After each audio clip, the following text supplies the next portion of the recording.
ഇന്നലെ മേശ ഇന്ന് കസേര. അതെ അതെ, എന്താണ് ഇതിന്റെ പരിപാടി? ഒന്ന് പൊക്കിത്തായത്. ഇത് പൊക്കാനുള്ള പോലെ അങ്ങനെ പൊക്ക അല്ല ഉദ്ദേശിച്ചത്, അത് ഒരു കാലേ പൊക്ക്. ആ വീഡിയോ ചെയ്തില്ല 8 ആകുമ്പോ, അങ്ങനെ 11 മാസം മുമ്പ് വീഡിയോ ചെയ്തല്ല അത്. ആ അതല്ല അതല്ല അതല്ല അതെ. ആ ചേറിന് വെയിറ്റ് കുറഞ്ഞെന്ന് പറഞ്ഞ് കൊണ്ടുവന്നേ. ഇപ്പൊ അതുപോലും പൊങ്ങുന്നില്ലെങ്കിൽ പിന്നെ ചിലപ്പോ മാനേജറിന്റെ സ്ട്രെങ്ത് കുറഞ്ഞായിരിക്കും. ഉറപ്പിച്ച് പറ, നടക്കുക പൊക്കുന്നു. ഞാൻ കൺഫേം ചെയ്യാം, വേറെ ചെയർ മേടിക്കുന്നാലും ഈ ചെയർ തന്നെ മതിയാത്.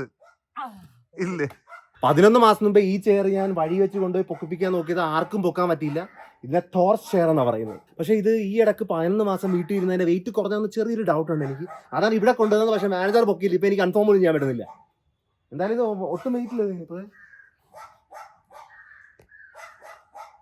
ഇത് കണ്ട ഒട്ടും വെയിറ്റ് ഇല്ല. ഇനി കൺഫേം ചെയ്യാൻ ഒരേ ഒരു മാർഗ്ഗമാണ് നമ്മളെ ട്രെയിനർ ബാലു, നമ്മുടെ സരസുനെ കൊണ്ടുപോയിട്ട് ഇത് പൊക്കാൻ പറ്റുമല്ലേ നമുക്ക് നോക്കാം. അവൻ ഇത് പൊക്കിക്കഴിഞ്ഞാൽ ഇതിന്റെ വെയിറ്റ് ചിലപ്പം കുറഞ്ഞു കാണും. അവൻ ലാസ്റ്റ് ടൈം വീഡിയോക്കകത്ത് വന്ന് പൊക്കാൻ നോക്കിയപ്പോൾ പൊക്കാൻ പറ്റാൻ ചെയ്യാം. അപ്പൊ എന്തായാലും ഇനി അവനെ കൊണ്ട് കൺഫേം ചെയ്യാൻ പറ്റത്തുള്ളൂ. നിനക്ക് വേണ്ടി ഒരു സാധനം കൊണ്ടുവന്നിട്ടുണ്ട്. നിനക്ക് ഓർമ്മ കാണും ഇത്. ചെയർ ഓർമ്മയുണ്ട? ഇതിന്റെ വെയിറ്റ് കുറഞ്ഞാലും എനിക്ക് നോക്കാൻ വേണ്ടിയാ. നീ ഇത് പൊക്കിക്ക്. നമ്മളന്ന് ബുക്ക് ചെയ്ത പോലെ. അതെ, അങ്ങനെയല്ല, സ്ട്രെയിറ്റ്. ആ പൊങ്ങുന്നില്ല, നിനെക്കൊണ്ട് പൊങ്ങുന്നില്ല. ഇപ്പൊ കൈയൊന്നും സപ്പോർട്ടില്ല. ഞാൻ 11 മാസം ചെയ്തിട്ട്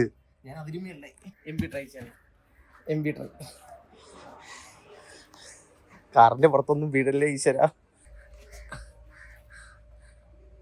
ഇങ്ങനെ മുട്ടുകുത്തിരിക്കാവ പറ്റത്തില്ല. പഴയ പോലെ പവറില്ല. എടാ ഇതിന് വെയിറ്റ് നേരത്തെക്കാട്ടി വെയിറ്റ് വളരെ കുറഞ്ഞു. എനിക്ക് വെറുതെ പൊക്കിക്കൊണ്ട് പോവാം. വെയിറ്റ് സെയിം ആണല്ലോ. വിട്ട് ടച്ച് ചെയ്യുന്നുണ്ടോ? മുട്ടുന്നില്ലല്ലോ. 100 ഗ്രാം കുറഞ്ഞാണ്. എല്ലാം വലിയ വ്യത്യാസമായിട്ട് തോന്നുന്നില്ല എനിക്ക്. എന്റെ സ്ട്രെങ്ത് കൂടിയാട്ടെ, എന്നെ നേർപ്പ് ചെയ്യേണ്ടി വരും ഇങ്ങനെയാണെങ്കിൽ. അവൻ മന്തി കഴിച്ച് ഉള്ള സ്ട്രെങ്ത് ഫുള്ളും പോയി. എന്നാലും ഞാൻ കുറച്ച് വെയിറ്റ് കൂട്ടുവാ ചെയറിന്റെ. എനിക്ക് ഉറപ്പില്ല ഇവന് പൊക്കാൻ പറ്റിയിരുന്ന. എനിക്ക് അതിൽ ഉറപ്പെങ്കിലും ഉണ്ടായിരുന്നു. എനിക്ക് പൊക്കാൻ പറ്റുന്നില്ല. എനിക്ക് ഒരു വിശ്വാസം ഇല്ല. ഇത് എങ്ങനെ എന്റെ സ്ട്രെങ്ത് കൂടാൻ ചാൻസ് ഉണ്ടാന്ന് ചോദിച്ചാൽ ചാൻസ് കാണും. പക്ഷെ എന്നാലും ഞാൻ ആ ചെയറിന്റെ വെയിറ്റ് കൂട്ടുകയാണ്. ഞാൻ ചെയറിന്റെ വെയിറ്റ് കൂട്ടുക. എന്റെ സ്ട്രെങ്ത് കൂടിയതാണെന്ന് ഞാൻ അംഗീകരിക്കുന്നേ ഇല്ല. ചെയറിന്റെ വെയിറ്റ് കൂട്ടുക. ഞാൻ അവിടെ കൊടുത്തിട്ട് വന്ന് ആ വെയിറ്റ് കൂട്ടട്ടെ. നമുക്ക് അതുകൊണ്ട് ജിമ്മിൽ ചെയ്യിപ്പിക്കാം. എംപിക്ക് എന്ത് തോന്നുന്നു? പിള്ളേർ ചെയ്യുമല്ലോ ജിമ്മിലെ പിള്ളേര്? നിനക്ക് എന്ത് തോന്നുന്നു? എനിക്ക് തോന്നുന്നു വെച്ചാൽ ചെയ്യാൻ ചാൻസ് കുറവാണ്. ഇപ്പൊ വെയിറ്റ് കൂട്ടി കഴിയുമ്പോ അതും ചാൻസ് കുറവാണ്. നിനക്ക് വേണ്ടി നിന്റെ പോഡിയന്റെ ഇവിടെ റെഡിയാണ്. നിന്നെ കൊണ്ട് പറ്റുമോ ഇല്ലേ ഇതും കൂടി കൺഫേം ചെയ്യട്ടെ. അപ്പൊ ഏതാ ചെയ്യണമെന്ന് അറിയാലോ. വീഡിയോ കണ്ടായിരുന്നോ? ഞാൻ ടേബിൾ പിടിക്കാൻ നീ ചെയ്തോ. ഇവന്റെ വെയിറ്റ് ഇതിന് പെട്ടെന്ന് കാലേ പിടിക്കാൻ പറ്റത്തില്ല കേട്ടാ. എന്നുവെച്ചാ കാലൊന്നും ഇല്ല, ടേബിളെ മാത്രം. ഓ പറ്റില്ലയോ? പ്രാവശ്യം പ്രോപ്പർലി ചെയ്തില്ല നോക്കട്ടെ. കാലിലൊന്നും കൈ വെക്കരുത്. ഇതിന്റെ കാലിലൊന്നും കൈയും കാലും വെക്കരുത്. ഇതിന്റെ പൊക്കത്തോട് തന്നെ എല്ലാം ഇതിന്റെ പൊക്കത്ത്. ഇതൊക്കെ ചെയ്യാലോ. അതൊക്കെ പിടിക്കും.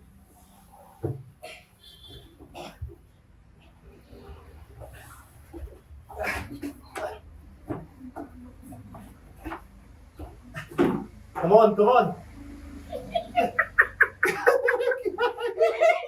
ഇതെന്തോടെ താഴത്ത് വിളിച്ചിരിക്കുന്നത്? എന്തായാലും എനിക്ക് പ്രാക്ടീസിന്റെ ആവശ്യമില്ല. എന്നാലും പിന്നെ 2 പ്രാവശ്യം ചെയ്തേക്കാം. അല്ലെങ്കിൽ പിന്നെ എന്താണ് ശരിയായിട്ട് ചെയ്യാൻ പറ്റത്തില്ല ആൾക്കാർക്ക്. അല്ലെങ്കിൽ ഞാൻ വീണണൊക്കെ അവിടെ ചെന്ന് വീഴേണ്ടി വരും. 3-4 വട്ടം എനിക്ക് ആൾക്കാരെ കാണിക്കണം, ഒരു വട്ടം അല്ല. ഒരു 150 കിലോ ഡെഡ് വലിക്കാൻ പറഞ്ഞ് ഞാൻ മരിച്ചാണ്. ഇങ്ങനെയുള്ള കാര്യമൊക്കെ പാടാം. അടി കൂടെ നോക്കാം. ഇത് വേറെ രീതിയിലാണില്ല. ഇങ്ങനെ കാലിന് കൈക്ക് നീട്ടം കൂടുതല. അതുകൊണ്ടാ പേരെന്തുവായിരുന്നു മറന്നു പോയത്.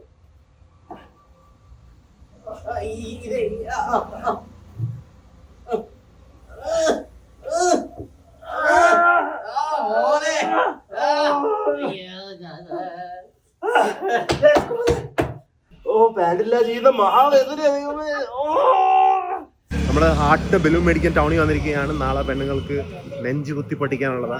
മാനേജർ ഹാർട്ട് ഷേപ്പിന്റെ ബലൂൺ ഉണ്ടെന്ന് ചോദിച്ചു. ഉണ്ടോ ഇല്ലയോ? ഹാർട്ട് ഷേപ്പ് ഒന്നും ഇല്ല, വെറും ബലൂൺ ഉണ്ട് ചുമന്നത്. കണ്ടിട്ട് ഹാർട്ട് ബലൂണൊക്കെ ഉണ്ടല്ലോ. ഇത് ഹാർട്ട് ആണല്ലോ. ഇത് ചേച്ചിക്ക് അറിയത്തില്ലായിരുന്നാ? ചേച്ചി എനിക്ക് നോർമൽ എടുത്ത് തരാൻ പോയിക്ക്. എല്ലാവരുടെയും ഹൃദയം പൊട്ടാൻ പോവുകയാണ് നാളെ ഈ ബലൂണുമായിട്ട്. ഞാൻ 8-9 പേർക്ക് നാളെ കൊടുക്കാനാ. എനിക്കുമായിരിക്കും. ആണോ? മകനിങ്ങനെ ബലം കൊടുത്ത് കണക്കാണ്.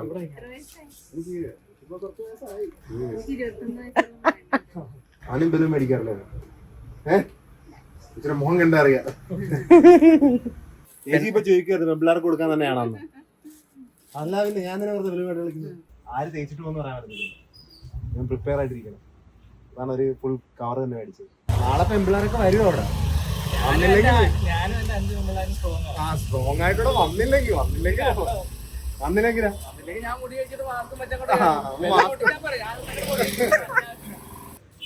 എന്റെ ജിമ്മിൽ വന്നതിന്റെ സബ്സ്ക്രൈബേഴ്സ് വന്നിരിക്കുവാണ്. Oh how do you do? ഒന്നും മിണ്ടുന്നില്ല ചെറിയവൻ. നിന്നിത്തിരുന്ന് വളർന്നു വരണം. നീ ഒരു അടുത്ത 5 വർഷം എന്നെ കാണണം കേട്ടാ. 5 വർഷം പോട്ടെ, 10 വർഷം പിടിച്ചു നീ കേട്ടല്ലേ. പേരെന്താ? അഭിനവ്. അതിദേവ്. എന്നെ ഞാൻ ഇവിടെ ഉണ്ടെന്ന് മനസ്സിലായി. ഞാൻ ഇപ്പൊ ജിമ്മ് ചെയ്തോണ്ടിരിക്കുക കേട്ടാ. ഞാൻ ബ്ലോഗിനകത്ത് ഇടാം നിങ്ങളെ. ഞാൻ ജിമ്മ് കഴിഞ്ഞ് നേരെ നമ്മൾ കഴിക്കാൻ എത്തിയിരിക്കുകയാണ്. വീട്ടിൽ ഫുഡ് കഴിച്ചായിരുന്നു. അതിന്റെ പൊക്കത്ത് കുറച്ചുകൂടി എക്സ്ട്രാ നമുക്ക് സസ്റ്റനൻസ് വേണം കഴിക്കാൻ. കൂടെ മാനേജറുണ്ട്. മാനേജറാണ് ജിമ്മിൽ നിന്ന് ഡയറക്റ്റ് ബുക്ക് കൊണ്ടുവന്നത്. വീട്ടിൽ പോകാനുള്ള അവസരം പോലും കിട്ടിയില്ല. നാളത്തെ വീഡിയോ എങ്ങനെ പോകും? അടിപൊളിയാക്കും അല്ലേ? ഉറപ്പ്. ഒരു ഉറപ്പില്ല. 5 പിള്ളേര് സ്ട്രോങ് ആണ്. 5 പിള്ളേര് കാണണം അവിടെ. എല്ലാരും വരും. പവർ ഓഫ് ഗേൾസ് ആയി വരുന്നില്ല. പിന്നല്ല അപ്പൊ ഒരു പ്രാവശ്യം മെസ്സേജ് അയച്ചത് മതിയായില്ലേ? ഓൾറെഡി 10-20,000 രൂപയ്ക്ക് ആയി. ഇനി അവര് വന്നാൽ ഇനി ബാക്കിയുള്ള പൈസ കൂടി ആവും.